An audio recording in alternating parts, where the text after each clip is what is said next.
Bonjour tout le monde et bienvenue. Aujourd'hui, je vais vous donner une démonstration de notre Lab9 Photo Gallery. Alors, la photogalerie vous permet d'exporter vos images directement depuis Lightroom vers un espace web en ligne et que vous pourrez ensuite partager facilement avec votre client. Ensuite, votre client pourra à son tour sélectionner des images et passer une commande dans la finition souhaitée. Et il pourra alors immédiatement effectuer un paiement en ligne. Alors, la photogalerie elle se constitue en différentes keywords, je dirais. Donc, une gestion interne complète. Le photogalerie est écrit dans une des dernières technologies. C'est une utilisation intuitive, une conception réactive, donc fonctionne sans problème sur mobile, tablette et ordinateur. On a une interface moderne, on verra cela tout de suite, et un système modulaire. Vous pouvez donc gérer vous-même quasiment tout, le layout, les prix, vos produits, etc. Voilà, commencerons directement avec la démonstration. Bien sûr, si vous avez des questions, n'hésitez pas à les partager dans le chat ou le Q&R. Bonjour tout le monde. Aujourd'hui, je vais vous donner une petite démonstration de notre galerie photo Lab9 Photo Gallery.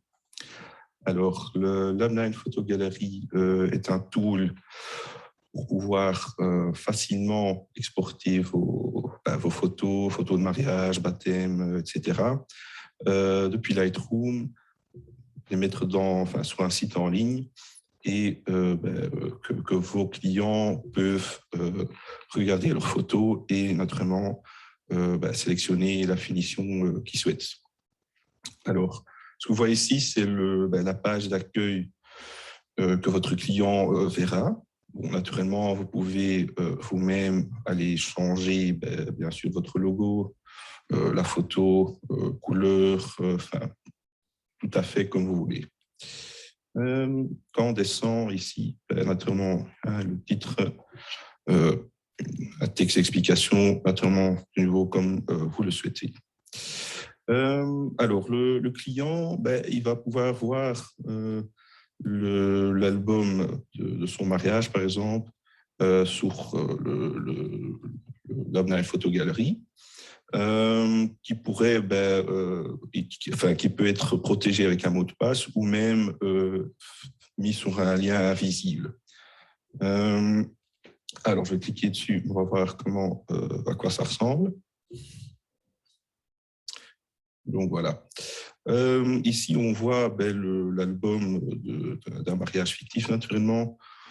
On peut choisir la photo qu'on met au-dessus, de nouveau le texte. On peut le mettre ou on peut laisser ça sans texte du tout. Et alors, ici en dessous, on va aller voir toutes les photos qui ont été exportées depuis Lightroom. Dans les photos, en toutes les photos, on voit des types de finitions que vous-même, vous pouvez créer tout à fait à votre choix.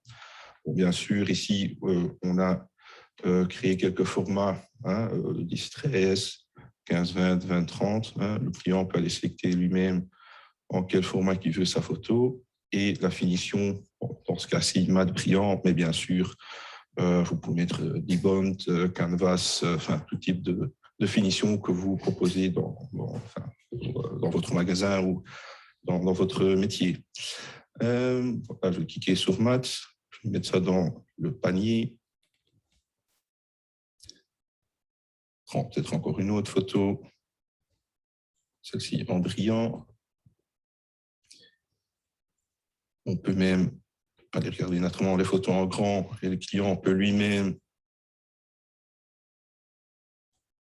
aller regarder les photos et en même temps sélectionner bien sûr la finition aussi combien de fois qu'il le veut. Hop. Et on va le mettre dans le panier. Alors, quand on va regarder dans le panier, on va bien sûr retrouver toutes les photos qu'on a sélectées. avec leur prix. Bon, bien sûr, nous, on a mis un prix fictif, c'est partout 1 €, mais bien sûr, vous mettez vos propres prix comme vous les avez créés dans votre backend, ce que je vais vous montrer tantôt. On peut appliquer un code promo pour une ristourne procentuelle, ou enfin, ça vous pouvez aussi aller sélectionner comme vous voulez. Alors, quand on continue et on va aller valider la commande, on va maintenant au sous-total. On va se retrouver dans le menu pour détails de facturation, etc. Donc, on va bien sûr mettre prénom, nom, Belgique ou enfin d'autres pays si c'est nécessaire, code postal, ville, téléphone, adresse de messagerie. Quand le client remplit toutes ces coordonnées, on a encore à l'imprévu de la commande, et certainement, ce qui est très important ou très intéressant, sont les formes de paiement. Alors, bien sûr, le client peut payer avec un virement que lui-même il va aller effectuer, ou on peut faire des virements comme on le connaît, bien sûr, comme d'autres sites comme Amazon, d'aller payer avec un code QR, par exemple, carte crédit, banque contact, etc. Donc, par exemple, j'ai KBC, mais on peut ajouter aussi toutes d'autres banques, ING, etc. Sélectionner la banque, KBC, clique sur commander. Actuellement, je n'ai rien rempli.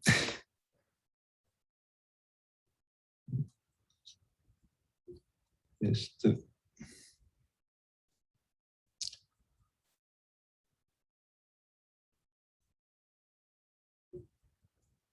Ça.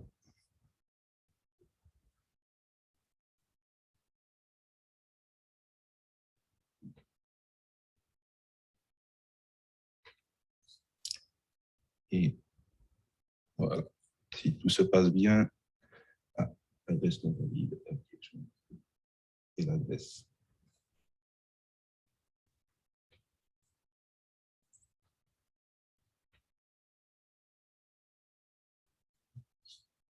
Voilà.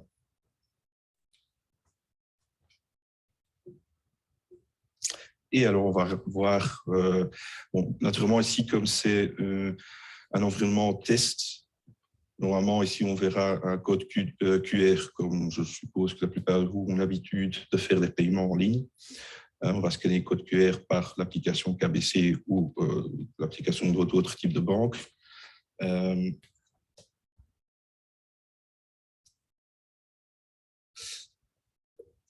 Comme d'autres types de banques, et vous allez savoir continuer et finaliser le paiement. On va sélectionner naturellement forme de paiement. Bon, ici, encore une fois, comme c'est un environnement de test, on va mettre sur payer, mais bien sûr, quand le client fera le paiement, ce sera uniquement par le code QR. On va continuer. Et voilà, on reçoit un détail de la commande, avec encore une fois un rendu du total. Et voilà, ça c'est en fait comment le client verra la page d'accueil, pourra passer des commandes, etc. Alors maintenant, je vais montrer le back-end, comme on appelle. En fait, c'est votre côté du site, je dirais, ou du système. Vous allez pouvoir vous-même faire tout type de changements ou de choses comme changer le texte, les menus, les prix, etc. Je vais vous montrer un peu d'au-dessus jusqu'en bas tout ce qu'on peut aller faire. Alors, quand on va dans Médias, on va les retrouver en fait toutes les photos qui sont déjà en ligne sur votre Labnine Photogalerie. On va les ajouter, on va pouvoir ajouter aussi manuellement des photos. Bon, bien sûr, c'est plus facile de le faire par Lightroom. Alors, on peut aller jusqu'à 128 mégabytes par image, ce qui est quand même assez costaud, je dirais, pour pouvoir télécharger aussi des images en haute résolution. Alors, quand on continue dans Pages, on va aller voir toutes les pages qui sont montrés sur le site même, Labnine Photo Gallery. Là, on va aller pouvoir vraiment changer des choses en détail, encore une fois, selon ce que vous souhaitez. Si on va dans la page d'accueil,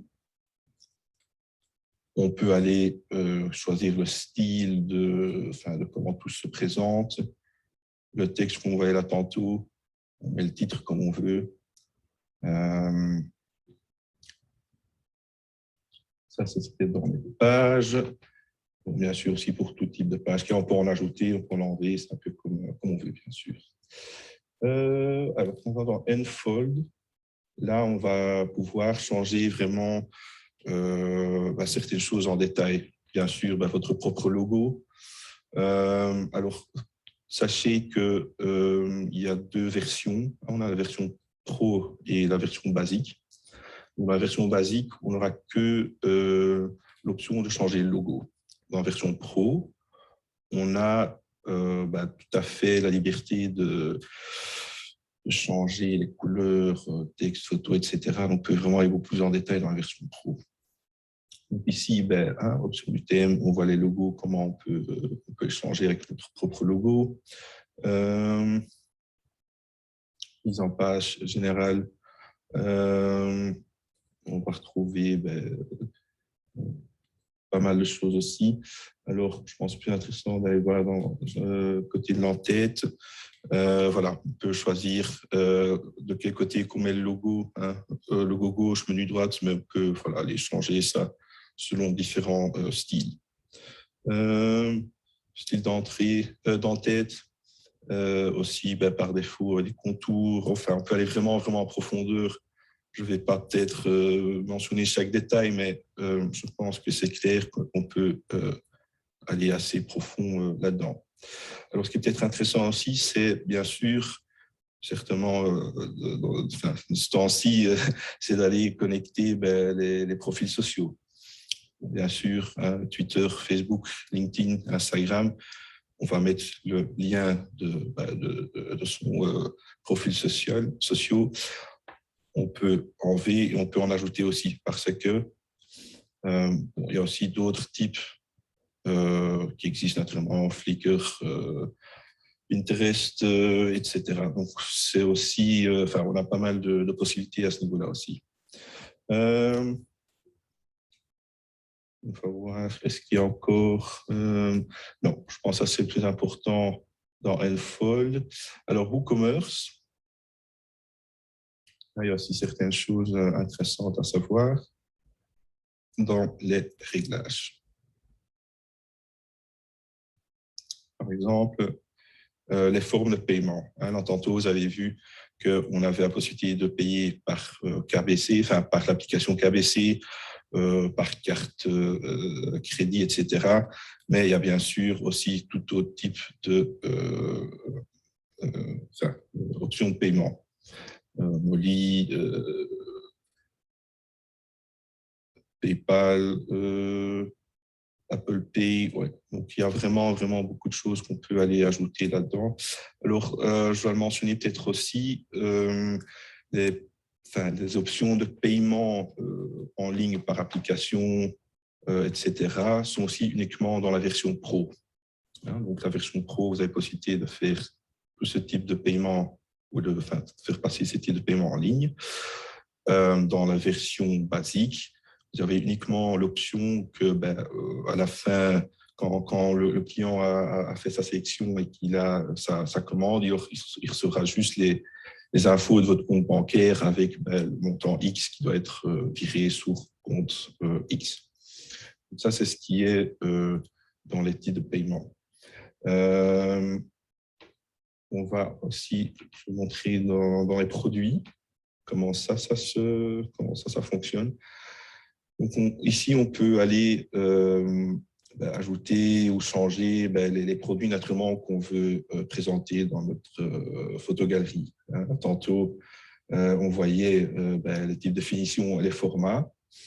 Ici, on va pouvoir en fait aller changer ou aller choisir les variables, je dirais, de type de produit. Donc, par exemple, ici, le format Distress, 15 etc. On peut ajouter ce qu'on veut. La même chose dans la finition, il faut mettre toujours ce signe-là, hein, donc mat brillant, mais bien sûr, Libon, Canvas, enfin, vous pouvez inventer ce qui existe naturellement, vous pouvez aller le mettre dedans. Alors, prochainement, on sait aussi dans les variations, on sait aller, voilà, aller choisir les prix naturellement. Là, tantôt, tout était mis sur 1 euro, donc bien sûr. Il faudra aller regarder ou aller mettre vos propres prix qui sont pour ce type de produit-là. Donc, bien sûr, avec le format et la finition. Hein, donc, quel est mon prix d'un Distress sur un mat ou un brillant, par exemple? J'invente 5 euros, tarif promo, en stock, etc. Et on va aller enregistrer les modifications. Et voilà. En enregistrant ces modifications-là, on va les retrouver dans dans votre photogalerie ou ce que le client va voir. Alors, il faut naturellement encore mettre à jour pour que c'est activé et que ce sera visible sur notre page. Alors, la prochaine chose, c'est le Envira Gallery. Ici, on va y retrouver les photos et notre galerie qu'on aura ajoutées, par exemple, via Lightroom. Je vais peut-être vous montrer comment ça fonctionne, parce que ça, c'est quand même un tool qui est vraiment qui est très facile à utiliser. Hein, donc, vous pouvez immédiatement aller exporter les photos depuis Lightroom avec le plugin Envira qui se trouve ici. Et en fait, quand on a sélectionné ces photos, on a fait les changements, enfin, couleur, contraste, etc., qu'on a fait toutes sélections et tout ça, on peut aller ajouter les photos qu'on veut dans la galerie Envira. Alors, si je ne me trompe pas, j'avais collé là-dedans. Attends, je devais créer une collection publiée. Voilà, on donne le titre qu'on veut, par exemple, mariage, 18/03/2022, par exemple. Clique sur créer. Et puis, on va aller publier les photos.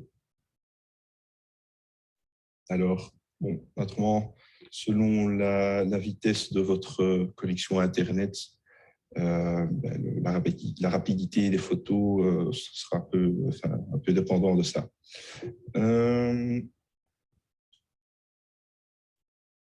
Naturellement, il y a des paramètres qu'on peut aller modifier là-dedans aussi. Ce qui est aussi intéressant, c'est de mettre, de protéger ces images avec un filigrane. Bien sûr, que vos clients ne prennent pas vos photos sans que vous voulez et qu'ils vont les imprimer ailleurs. On peut mettre un filigrane, on peut modifier les filigranes et on ajoute le filigrane comme on veut. Aussi, on peut aller choisir la qualité de l'image, hein, exporter en JPEG. Pour les images, tout ce qui est sur Internet, il ne faut pas aller dans une trop haute qualité non plus. Donc, ça sont aussi des paramètres qu'on peut aller changer. Et bon, dès qu'on les a enregistrés, ça restera toujours, ça sera toujours exporté de la même manière. Donc voilà, les images ont été exportées dans notre back-end. Je vais retourner pour voir tout se passe bien. On va aller les retrouver ici dans notre back-end si je fais un refresh. Voilà, on va retrouver mariage 10/03/2022. Donc, je vois que j'ai fait une petite typo. Enfin bon, on peut encore modifier ça, bien sûr. Ici, comme je veux. Hop, mettre à jour. Voilà. Alors, ici, on va déjà aller retrouver le lien qui a été généré automatiquement. Bien sûr, on peut changer le nom du lien aussi. Et on va aller voir notre album qu'on a publié. Alors, bien sûr, ouais, on n'a pas encore ajouté les produits à cet album-là, c'est pour ça qu'on ne les voit pas encore. Alors, quand on retourne dans notre back-end, on va aller sélectionner, bien sûr, toutes les photos. On clique sur Edit. Et là, on va aller dans WooCommerce Products. On va choisir le photo, c'est le total de tous les produits qu'on a créés, qu'on a créé là tantôt. On clique là-dessus. On va aller sauvegarder et puis mettre à jour. Voilà. Et maintenant, on va aller voir. On va aller voir les photos et je fais montrage pour la page. On va retrouver tous les produits qu'on a ajoutés à la photo. Bon, encore une fois, naturellement, on choisit, on crée tout type de produit comme on les veut. Et ça revient à la même chose qu'on avait montré là tantôt. Alors, on peut aussi aller modifier la visibilité de la page. Donc, la page peut être publique et visible pour tout le monde, ou je pense ce qui serait, dans la plupart des cas, protégé au moins par un mot de passe. On peut même tout à fait mettre la page privée, que c'est uniquement le lien que vous envoyez au client et que la page n'est pas visible sur la page principale de la photogalerie. Protégé par mot de passe, on choisit le mot de passe comme on veut. Sur OK, mettre à jour. Et alors, la page sera protégée par un mot de passe. Voilà. Il demande le mot de passe et on va pouvoir aller uniquement voir les photos qu'on a mis le mot de passe. Voilà, je pense que ouais, j'ai montré les choses principales. Bon, bien sûr, il y a des, on peut aller plus en détail. Il y a pas mal de choses qu'on peut aller changer et faire comme on souhaite dans le photogalerie. Je vous remercie d'être là aujourd'hui. Et voilà, si vous avez besoin de plus d'informations, n'hésitez pas à me contacter.